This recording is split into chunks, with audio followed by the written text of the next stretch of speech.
বড় ধরনের দুর্নীতিতে সম্পৃক্ত থাকার অভিযোগে সাবেক সেনাপ্রধান আব্দুল আজিজের উপর যুক্তরাষ্ট্রে প্রবেশে নিষেধাজ্ঞা দিয়েছে দেশটি। ফলে এখন থেকে তিনি এবং তার পরিবারের সদস্যরা যুক্তরাষ্ট্রে প্রবেশ করতে পারবেন না।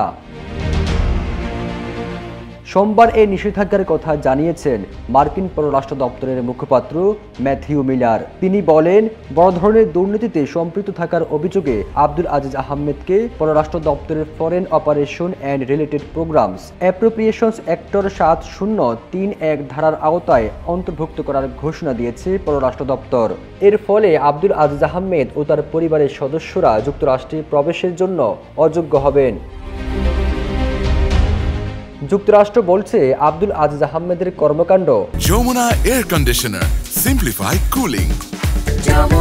বাংলাদেশের গণতান্ত্রিক প্রতিষ্ঠান এবং সরকারি প্রতিষ্ঠান ও প্রক্রিয়ার উপর জনগণের আস্থা ক্ষুণ্ণ করতে ভূমিকা রেখেছে।